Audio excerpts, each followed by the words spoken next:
The Singapore Grand Prix should have been a celebration for McLaren, a night to mark their dominance, where they could have sealed the Constructors' Championship with 6 races still to go. But instead of unity, it became a night of confusion and tension. On the very first lap, both McLaren drivers found themselves in a situation that no one expected. Lando Norris and Oscar Piastri made contact in what looked like a high-pressure moment between two teammates fighting for the same piece of track. The move caught everyone off guard: fans, engineers, even the commentators.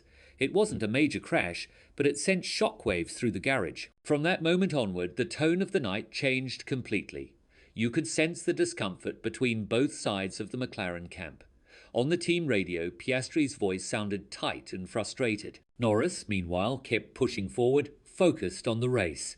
What happened next showed just how delicate the balance inside a top Formula One team can be when two highly competitive drivers are chasing glory. The radio messages told a story on their own. Piastri questioned the move, wondering why it had been allowed to happen so early in the race. His engineer calmly replied that the team was looking into it, and that was the end of the conversation. No further discussion, no team orders, just silence. From there, the race became a quiet battle of restraint. Piastri held his position behind Norris, not wanting to risk another confrontation. The tension in McLaren's garage was clear. They had everything to lose and little to gain from internal fighting. As the laps went by, the focus shifted to damage control. McLaren still had the pace to finish strongly, but the atmosphere wasn't the same.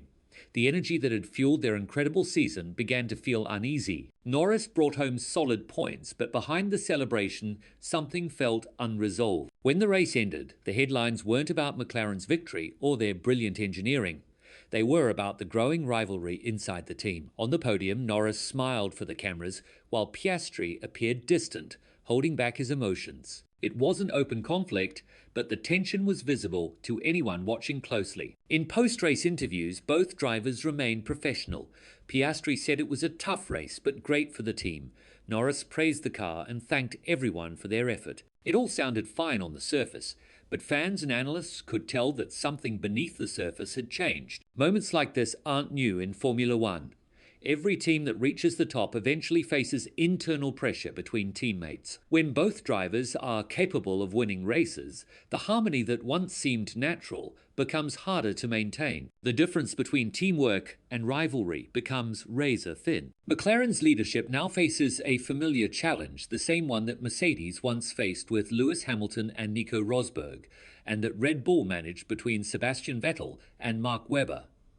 How do you allow two elite drivers to compete freely while protecting the team's unity and performance? From a strategic point of view, McLaren's choice to let them race freely showed confidence, but it also carried risk. With both titles almost secured, many expected the team to issue an early hold position order, at least through the opening corners. But McLaren chose to trust their drivers' judgment, believing in fair racing and mutual respect. Unfortunately, in Formula One, even the smallest miscalculation can spark a wave of speculation.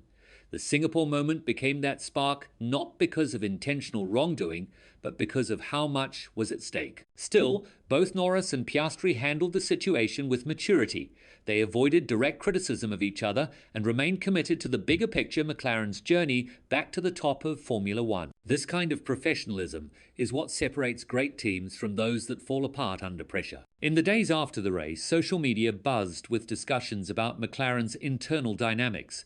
But inside the team, the message was clear: keep pushing forward. The season wasn't over yet, and both drivers still had everything to fight for. Oscar Piastri, despite his frustration, has proven time and again that he's a calm and calculated competitor. He doesn't let emotions dictate his performance. His response after the race showed that same composure, measured, controlled, and focused on the future.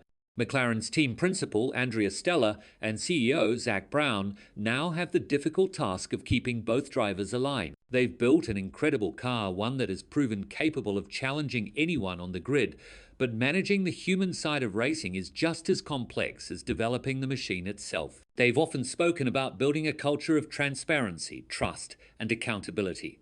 And that philosophy will be tested now more than ever. Because success in Formula One isn't just about speed. It's about how well a team can stay united when the pressure mounts. The Singapore Grand Prix has become a turning point in McLaren's story. It revealed not weakness, but the growing pains of a team that's reached the highest level of competition. Two world-class drivers, one goal, and an organization trying to balance them both. What makes this story so fascinating is that there's no clear villain. Both drivers were doing what racers do, pushing to the limit. The tension came not from malice, but from ambition, and that's exactly what fuels every great championship fight. As Formula One fans, we've seen rivalries like this shape eras of the sport. Senna and Prost, Schumacher and Barrichello, Hamilton and Rosberg. Each one left its marked moments of brilliance, heartbreak and drama that defined their teams for years to come. McLaren's current situation may feel tense, but it's also proof of how far they've come. 2 seasons ago, no one expected them to be fighting for titles again. Now, they're managing the kind of competitive tension that only top teams experience. The most important thing moving forward will be how McLaren handles the next few races. If they can rebuild trust between Norris and Piastri, the team could emerge stronger than ever. But if the tension continues to grow, the championship fight might become even more unpredictable. Both drivers have the talent, the skill, and the determination to win. What they need now is alignment, a shared vision of what it means to bring McLaren back to the very top. Singapore was meant to be a night of triumph. Instead, it became a reminder that even in victory, Formula One is full of human emotion, pride, frustration, and the relentless desire to be the best. For Piastri, this race could become the moment that defines his maturity as a driver.